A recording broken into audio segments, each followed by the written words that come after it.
Assalamualaikum warahmatullahi wabarakatuh. Hari ini saya ingin mengajak rekan-rekan untuk mengetahui cara membuat pupuk organik cair ya, dengan kualitas kepadatan tinggi atau konsentrat. Nah, ini kita lihat dulu alatnya. Ini alatnya sederhana, mungkin teman-teman sudah pada tahu ya. Ini adalah ember tumpuk ya. Ini bagian bawahnya, ember bagian bawahnya ini sengaja saya kasih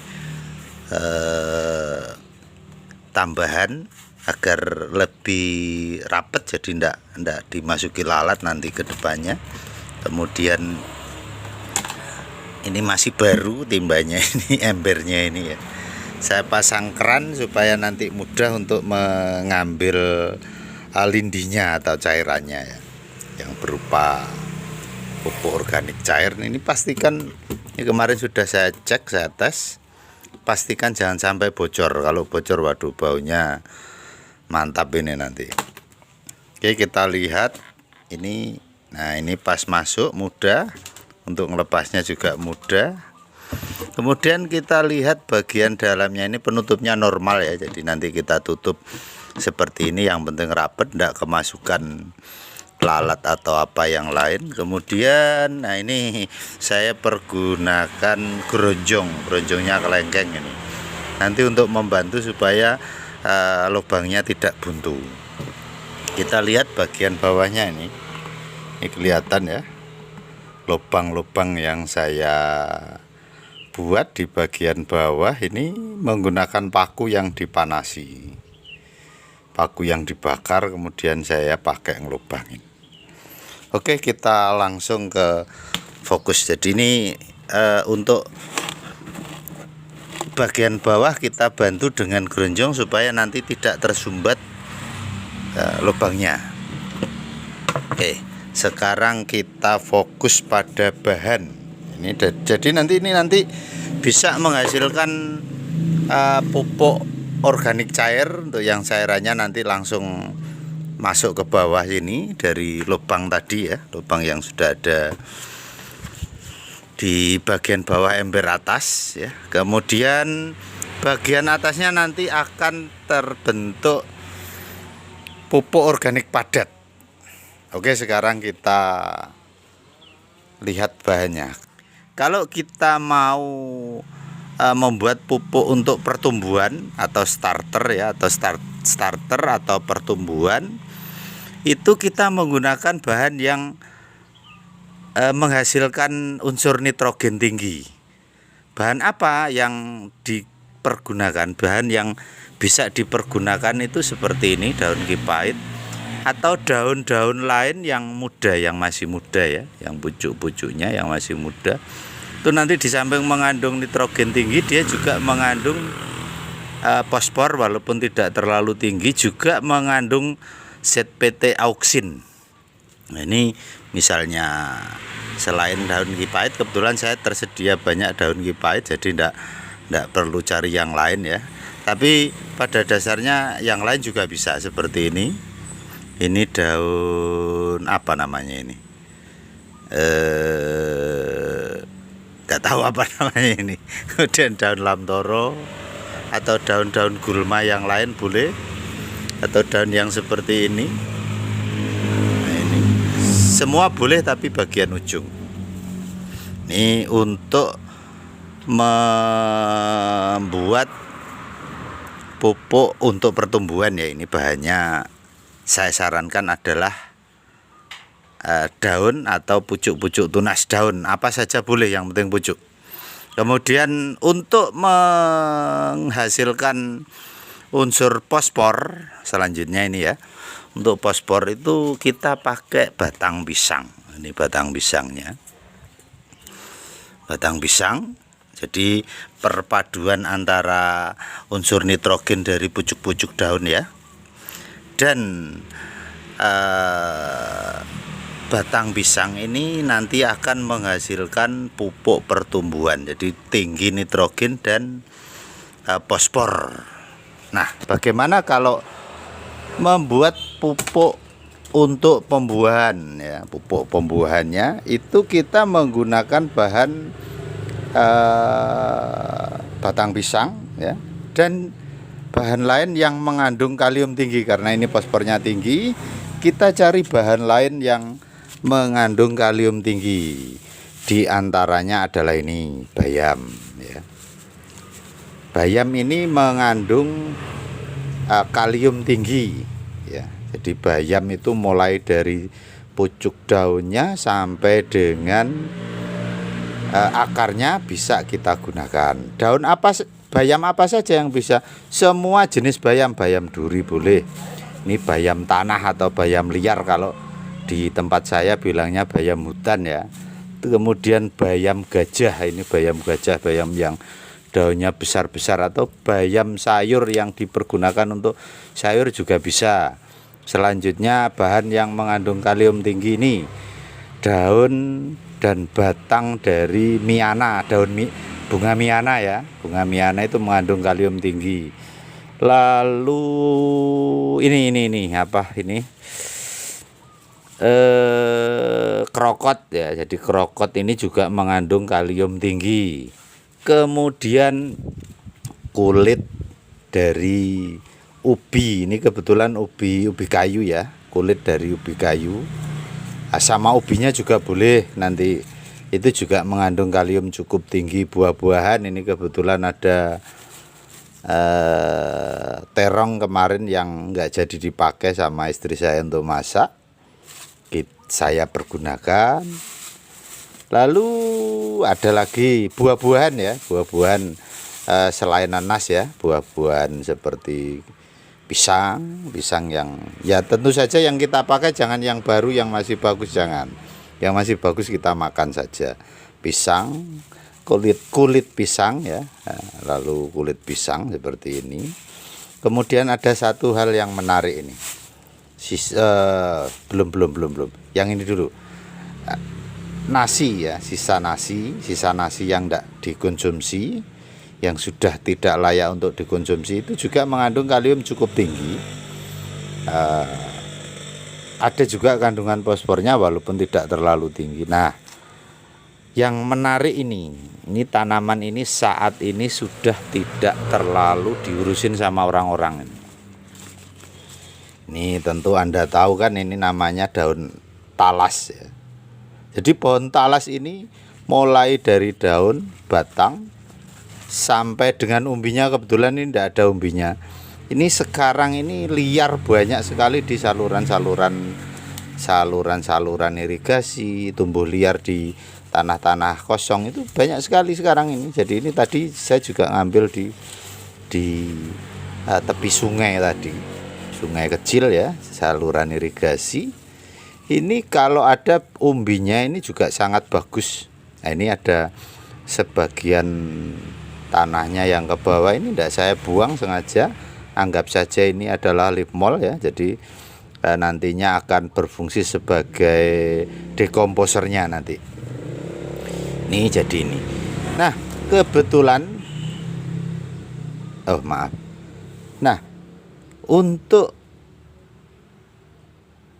pembuatan pupuk pembuahan, jadi pasangannya adalah fosfor tinggi, yaitu batang pisang, dan yang mengandung kalium tinggi. Nah, bagaimana kita kalau membuat pupuk berimbang? Ya udah semuanya aja nih. Kebetulan hari ini saya ingin membuat pupuk berimbang ya. Jadi baik POC-nya maupun POP atau pupuk padat dan pupuk cairnya organik ini, saya ingin membuat pupuk berimbang, dan akan saya tambahkan dengan ini. Ini dia adalah, ini kebetulan stok lama ya. Ini kohe kambing giling ya, jadi yang sudah digiling. Jadi ini kohe kambing yang sudah digiling.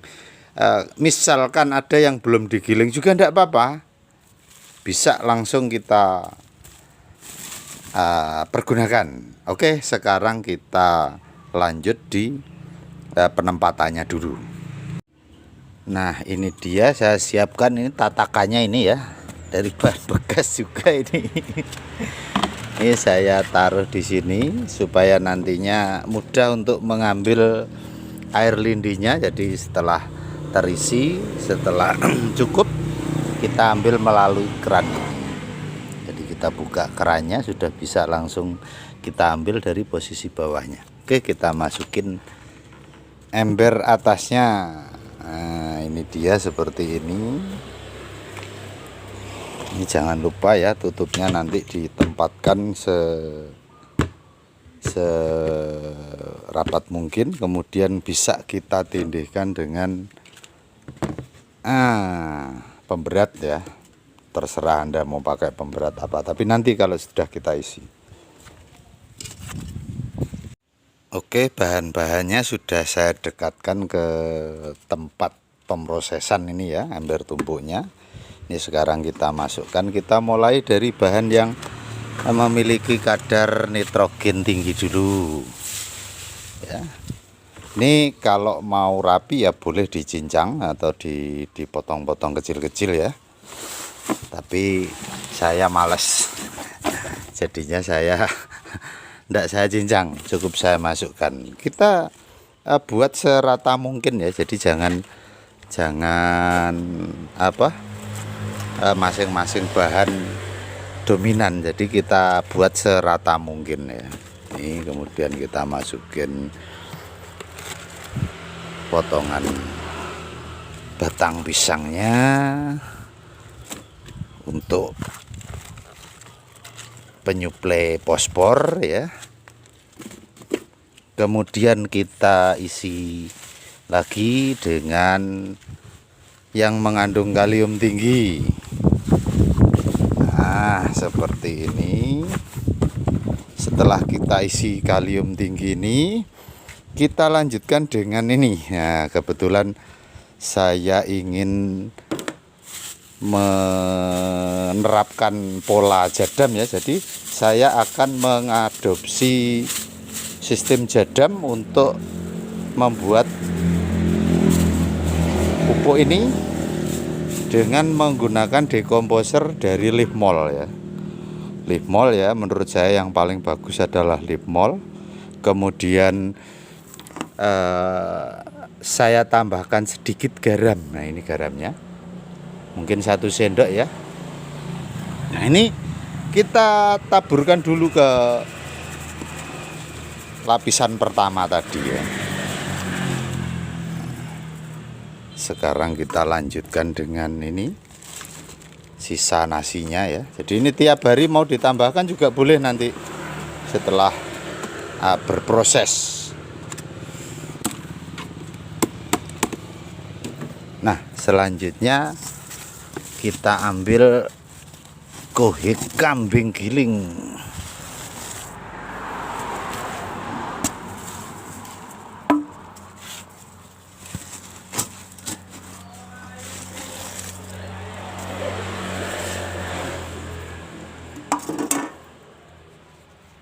Setelah saya masukin sambil saya paksa ya ini tadi soalnya masih berongga-rongga, enggak apa-apa, dipaksa sedikit gini enggak apa-apa. Nanti juga kalau sudah berproses akan mampat ya, akan menjadi tinggal sedikit sekali.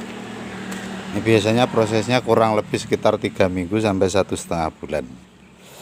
Nah, ini kebetulan saya punya air kelapa ya, kebetulan istri saya setiap 3 hari sekali ini minta ke penjual sayur karena dikumpulkan ya, udah langganan. Jadi ini kebetulan akan saya tambahkan dengan air kelapa ya, tujuannya untuk membasahi, mempercepat proses ya. Nantinya kan kalau ada kelembapan tinggi itu akan mempercepat proses dari pelapukan bahan-bahan yang kita pergunakan tadi. Tapi jangan terlalu banyak. Gimana kalau tidak ada air kelapa? Kita bisa menggunakan air cucian beras. Tapi ya gitu, kalau bisa usahakan di bagian pertama. Supaya apa? Supaya nanti yang dihasilkan itu kualitas lindinya atau kualitas air cucian kualitas POC-nya, pupuk organik cairnya nanti akan sangat bagus. Nah, Ini cukup sekitar 1 liter atau 1,5 liter saja kita pakai untuk membasahi ya. Begini, hanya untuk membasahi material-material tadi yang kita masukkan supaya lebih cepat prosesnya. Kalau kebanyakan nanti ya akhirnya ya turun juga, ikut bercampur dengan lindinya. Nah, sekarang sudah selesai, lalu kita lakukan penutupan. Kita tutup supaya tidak terkena angin, tidak jatuh tutupnya. Kita gunakan penindih. Nah, ini kebetulan saya pakai genteng bekas ya. Nah, ini seperti ini, tinggal kita tunggu. Oke, besok kita cek, kita coba apakah airnya sudah air lindinya sudah ada yang turun apa belum, karena tadi kan sudah dikasih air kelapa, sedikit banyak nanti pasti akan turun. Nah, ini dia penampakannya setelah 6 hari ya. Ini setelah 6 hari kita buka. Nah, ini sudah turun. Ini hampir setiap hari saya tambahkan air kelapa kurang lebih 1 liter, 1,5 liter seperti ini. Ini otomatis airnya sudah cukup banyak, tapi belum bisa diambil ya. Ini hanya saya berikan contoh saja ya, belum bisa kita manfaatkan. Ini kalau sudah ditambahkan kurang lebih air kelapa sekitar 10 liter ya, ini kita bisa hentikan penambahan air kelapanya. Kemudian kita ambil dari bawah air lindinya yang masih belum pekat ya, ini kita siramkan begini. Atau kalau space-nya sudah ada yang kosong atau sudah bisa ditempati material lain, bisa kita tambahkan material lain seperti sisa dapur seperti ini ya. Kita masukin aja, kemudian kita siram juga pakai air lindi yang masih belum tua ya, masih muda, belum jadi pupuk yang bagus. Ini kita ambil lalu kita siramkan pada material yang baru kita tambahkan supaya cepat prosesnya. Nah, seperti ini, anggap saja ini dekomposer bawaannya lagi ya, dari lindi yang sudah ada seperti ini. Kita siramkan lagi. Apakah bisa ini dipaksa lindi yang sudah ada ini mau dipakai? Jangan langsung dipakai ya. Usahakan kita peram dulu. Kalau campur sari seperti ini kita peram dulu. Caranya begini. Sebentar, saya tutup dulu. Caranya yaitu kita ambil air lindinya, kita tampung di dalam botol ya.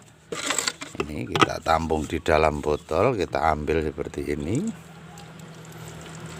Bentar, kita ambil dulu, tapi jangan sampai penuh ya. Kita ambil katakanlah 3/4 botol saja sudah cukup. Nanti setelah itu kita simpan kurang lebih sekitar 2 minggu, baru kita pakai. Nah, ini kita tutup, tapi tidak usah dirapetin ya, jadi masih ada udara yang bisa keluar. Jadi tutup botolnya jangan sampai terlalu rapet begini, jangan. Ini kita buka sedikit, yang penting ada udara keluar. Kemudian kita taruh di tempat teduh bisa, atau kalau memang menginginkan untuk dibuat PSB, nah ini yang asik juga ini. Kalau ingin dibuat PSB bisa kita taruh di tempat yang kena panas matahari langsung ya. Misalnya seperti ini, kita taruh di sini. Ini kena sinar matahari langsung, nanti sudah jadi PSB kurang lebih 1 minggu bisa kita gunakan. Nah, saya rasa cukup apa yang saya sampaikan untuk aplikasi ember tumpuk ya. Jadi supaya bisa lebih bermanfaat untuk kita membuat pupuk dengan kualitas air lindihnya itu bagus. Jadi ditambahkan dengan air kelapa dan bahan-bahan yang opsional, jadi kita pilih, kita sesuaikan dengan kebutuhan tanaman kita. Oke, mudah-mudahan bermanfaat share saya hari ini. Akhirul kalam, wassalamu warahmatullahi wabarakatuh.